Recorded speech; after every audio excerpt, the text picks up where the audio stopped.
Cincin Kaisar Naga 4502 hingga 4504. Saat ini, semua orang terdiam sesaat ketika mereka mendengarkan kata-kata mareh Guru Wuliang. Sepertinya setiap orang punya masalah menyombongkan diri. Keledai botak tua, kamu tidak cukup kuat, tetapi kamu memiliki ucapan yang keras. Bocil Pangeran ke-10 tersenyum tipis, lalu menepak Wuliang dengan telapak tangan. Tepakan ini langsung membuat Tuan Wuliang pergi, dan kemudian dia terjatuh dengan keras di depan semua orang. Tuan Wuliang memuntahkan seteguk darah, memandang Yu Wenqiang dan berkata, "Perdana Menteri Yu, apakah Anda memiliki guru dari dinasti Xiao yang keluar dan melawan? Biarkan saya mengambil napas dan istirahat." Ini, Yu Wenqiang tampak malu sejenak. Dinasti Xiao memang memiliki ahli, tapi bukan ahli itu yang bisa dia kirimkan. Perdana Menteri Yu, aku mendengar ayahku mengatakan itu di bawah kota kekaisaran dinasti Xiaoku, tapi... Xiao Feng memandang Yu Wenqiang dan hendak mengatakan sesuatu. Namun Yu Wenqiang buru-buru menghentikannya dan berkata, "Pangeran, jangan katakan apa-apa lagi. Itu adalah dasar dari dinasti Xiao saya. Perdana Menteri Yu, sekarang dinasti Xiao akan segera berakhir, apakah Anda masih memilikinya reservasi? Jika itu masalahnya, saya akan membawa pangeran kedua pergi dan meninggalkan Anda sendirian. Saya melindungi pangeran kedua, bukan dinasti Xiao Anda." Tuan Wuliang sedikit marah. Dia mulai membakar esensi dan darahnya, dan dia terus dipukuli. Tanpa diduga, Perdana Menteri Yu masih ragu dengan mereka. "Tuan Wuliang, jangan marah. Ada beberapa hal yang tidak bisa kita putuskan. Hanya Kaisar Xiao yang bisa membuat keputusan. Jika Tuan Wuliang pergi, semakin mustahil bagi mereka untuk menghentikan bocil yang ke-10. Di mana Kaisar Xiaomu? Mengapa dia belum muncul saat ini?" Tuan Wuliang bertanya. Semua orang saling memandang, karena mereka tidak tahu kemana perginya Xiao Yuanshan saat ini. "Pangeran Xiao, aku akan menangani urusanku sendiri. Bagaimanapun, aliansi iblis ini ada di sini untukku." Sentian perlahan berdiri dan berkata. Sentian sangat lemah saat ini, bahkan dia hampir tidak dapat menopang tubuhnya. "Tuan Sentian, sekarang ini bukan lagi masalah Anda mengikuti aliansi penyegel iblis, tetapi masalah dinasti Xiao kita yang mengikuti aliansi penyegel iblis. Bahkan jika saya mendorong Anda keluar, orang di depan Anda tidak akan melakukannya. Ayo pergi. Jangan khawatir, Tuan Sentian, aku, dinasti Xiao, tidak akan hancur semudah itu." Setelah Xiao Feng mengatakan ini, tekad muncul di matanya. Dia mengeluarkan segel persegi seukuran telapak tangan dari tangannya, dengan kata Xiao terukir di atasnya, dan di kedua sisi kata itu terukir beberapa karakter tidak jelas yang tidak dikenali sama sekali oleh Sentian. Melihat Xiao Feng mengeluarkan segel persegi di tangannya, Yu Wenqiang sedikit panik dan berkata, "Pangeran, apa yang akan kamu lakukan?" "Perdana Menteri Yu, hari ini dinasti Xiao sedang menghadapi bencana. Saya harus selamat. Ini seharusnya menjadi ujian yang diberikan oleh ayahku." Setelah Xiao Feng selesai berbicara, lampu merah mulai menyala di telapak tangannya, dan kemudian bercak darah muncul, dan bercak darah mulai menyebar di segel persegi. "Perdana Menteri Yu, apa yang kamu lakukan, saudara?" Xiao Jian bertanya dengan rasa ingin tahu ketika dia melihat ini. Perdana Menteri Yu menghela nafas pelan dan berkata, "Pangeran tertua akan menggunakan kekuatan darahnya untuk memanggil leluhurku dari dinasti Xiao." Setelah mendengar kata-kata Yu Wenqiang, mata Tuan Wuliang tiba-tiba berbinar dan dia berkata, "Saya hampir lupa, pangeran kedua adalah reinkarnasi Buddha, dan dia juga memiliki darah Buddha, jadi dia bisa menggunakannya." Setelah mengatakan itu, Guru Wuliang juga mengeluarkan segel Buddha dari tangannya, lalu memandang ke Xiao Jian dan berkata, "Pangeran kedua, aku bisa meminjamkanmu darah." "Tuan Wuliang, apakah saya benar-benar reinkarnasi Buddha?" Xiao Jian bertanya dengan ragu. Dia tidak percaya sama sekali, bagaimana dia bisa menjadi reinkarnasi Buddha. "Pangeran kedua, jangan bertanya lagi, berikan aku sedikit darahmu." Tuan Wuliang mendesak. Ketika Xiao Jian melihat ini, dia hanya bisa mengarahkan ujung jarinya, dan setetes darah jatuh ke segel Buddha. Berdengung. Saat darah Xiao Jian menetes, Fang Yin gemetar hebat, dan tak lama kemudian bayangan emas terbang keluar dari segel Buddha. Tangan bayangan itu terkepal, dengan janggut dan alis seputih salju, dan mengenakan jubah biksu besar dari wakil angin abadi. Semua orang terkejut melihat seorang biksu benar-benar dipanggil. Hanya yang ke-10 yang menyaksikan dengan tenang, setenang air, dengan sedikit ejekan di matanya. Namo Amitabha Buddha. Setelah biksu hantu itu bergumam, cahaya Buddha misterius yang tak terhitung jumlahnya muncul, dan satu demi satu cahaya Buddha langsung menuju ke 10 pangeran. Yang mulia baru saja melambaikan tangannya. Ledakan. Aura menakutkan menyapu seperti gelombang laut, menghalangi semua sinar cahaya Buddha. Biksu bayangan itu maju selangkah, dan seberkas cahaya Buddha tiba-tiba muncul di bawah kakinya. Cahaya Buddha seperti pilar besar, muncul dari tanah langsung dari kaki bocil yang ke-10. Mulia 10 mendengus dingin dan tiba-tiba menghentakkan kakinya. Bang! Hanya dengan satu tendangan, cahaya Buddha seperti pilar raksasa itu hancur berkeping-keping dan menghilang. Biksu hantu terus melangkah maju. Dengan setiap langkah, teratai putih akan muncul di bawah kakinya. Setelah mengambil 9 langkah, 9 teratai putih muncul di belakang biksu hantu.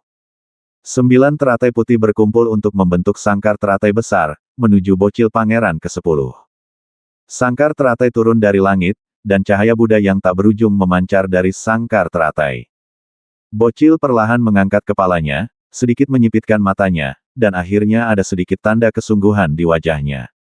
Namun, dia tidak bergerak, tetapi membalikkan telapak tangannya, dan 2 aura putih keluar dari telapak tangannya, langsung menuju ke sangkar teratai. Geleduk. Ledukan dahsyat, seperti guntur, membuat telinga semua orang berdengung. Kemudian sangkar teratai runtuh, dan pecahan teratai putih yang tak terhitung jumlahnya tersebar di seluruh kota kekaisaran. Sebagian besar bangunan runtuh, dan banyak sekali warga dinasti Xiao yang tewas secara tragis di bawah pecahan teratai. Saat ini, kehidupan manusia seperti semut. Para beku di alam Mahayana hampir tidak dapat menahan dampak ini, tetapi para beku di alam kesengsaraan bahkan tidak memiliki kemampuan untuk melawan. Guru Wuliang memandang Yang Mulia dengan ekspresi yang sangat serius. Dia tidak menyangka bahwa menggunakan segel Buddha untuk memanggil secercah jiwa Patriark Bodhidharma dari kuil Leiyin tidak akan mampu untuk melakukan apapun pada bocil ini. Dia tidak punya cara lain sekarang, segel Buddha ini adalah pilihan terakhir. Tanpa garis keturunan Xiao Jian, bahkan jika Guru Wuliang memiliki segel Buddha, dia tidak akan bisa memanggil roh Patriark Bodhidharma. Anda harus tahu bahwa seluruh agama Buddha memiliki segel Buddha yang tak terhitung jumlahnya, tetapi kuil Leiyin mereka hanya memiliki 10 segel Buddha. Di antara segel Buddha ini, terdapat jejak jiwa Patriark Bodhidharma. Namun, untuk mencegah generasi mendatang memanggil jiwa Patriark Bodhidharma sesuka hati, hanya mereka yang memiliki darah Buddha yang dapat mengaktifkan segel Buddha.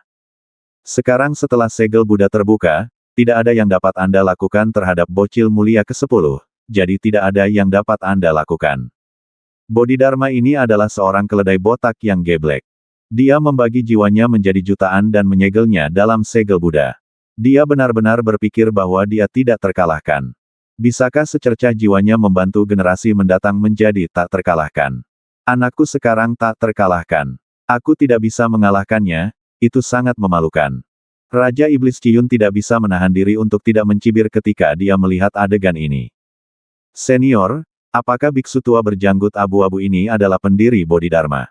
Sentian bertanya dengan heran. Sekarang dia masih menjadi leluhur, dia telah dipukuli menjadi seorang cucu. Kata Raja Iblis Ciyun. Sentian juga tidak bisa berkata-kata. Sepertinya tidak ada yang bisa menghadapi anak di depannya. Dia tidak pernah menyangka akan ada orang yang begitu menakutkan di aliansi penyegel iblis. Dasar kutu kupret tua, kamu bisa membuatku memperhatikanmu dengan pancaran jiwa. Benar-benar tidak mudah. Tetapi jika kamu ingin mengalahkanku dengan pancaran jiwa, itu hanya mimpi. Dia memuntahkan permen lollipop di mulutnya, pisau panjang tiba-tiba muncul di tangannya. Pedang panjang ini hampir lebih tinggi dari 10 pangeran, dan sangat murah hati. Ada beberapa cincin pedang di atasnya yang mengeluarkan suara. Bocil pangeran ke-10 menebas pisau panjang di tangannya, dan langsung terdengar suara benturan. Di saat yang sama, pedang yang terlihat dengan mata telanjang langsung merobek kehampaan.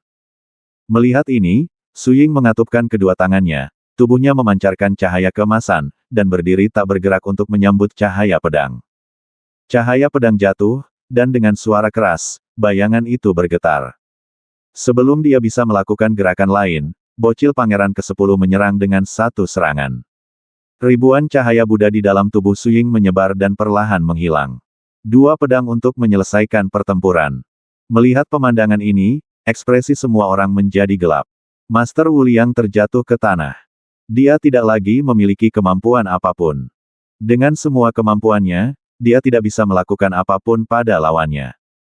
Hei, garis keturunan Buddha Pangeran kedua belum sepenuhnya terbangun, dan semangat Patriark Bodhidharma yang dipanggil terlalu lemah. Guru Wu Liang berkata sambil menghela nafas. Tuan Wu Liang, kamu telah melakukan yang terbaik, serahkan sisanya padaku. Setelah Xiao Feng berkata, seluruh kota kekaisaran memancarkan cahaya keemasan, dan semua bangunan yang runtuh secara ajaib dipulihkan pada saat ini.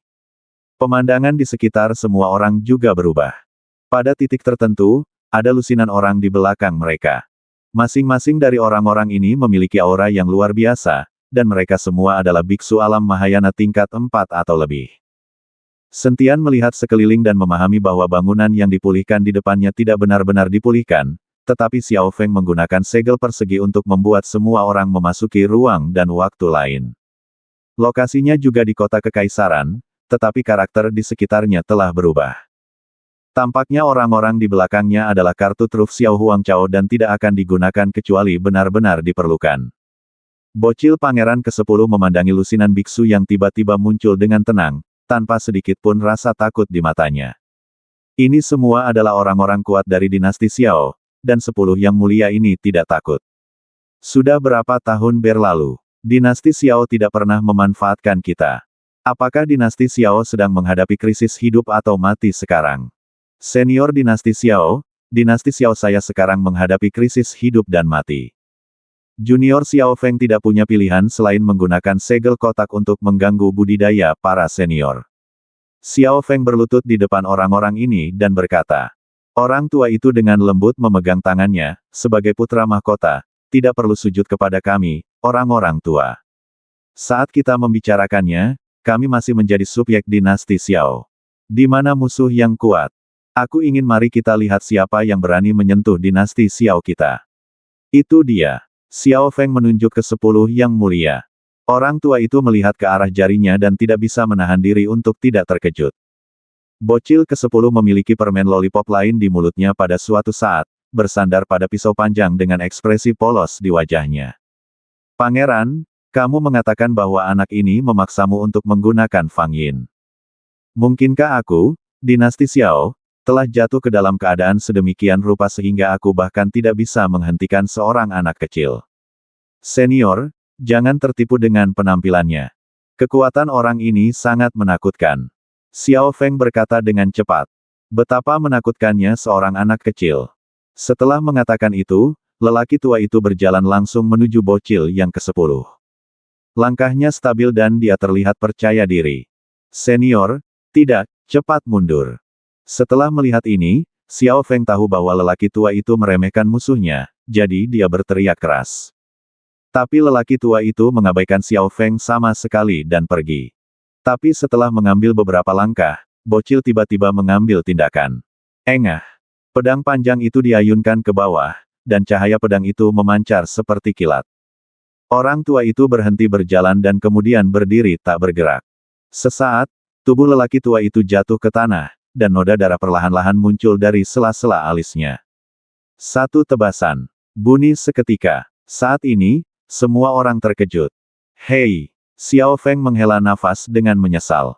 Jika orang tua ini tidak meremehkan musuh, dia mungkin tidak akan mati secepat itu. Sungguh bocil yang kuat, sangat berharga untuk merekrut kita. Pada saat ini, seorang lelaki tua berjubah putih perlahan melangkah maju dari belakang puluhan orang. Melihat orang ini, Yu Wenqiang sedikit terkejut, dan bergegas ke depan untuk berlutut dan berkata, Yu Wenqiang, Perdana Menteri ke-47 dari dinasti Xiao, memberi penghormatan kepada Perdana Menteri lama.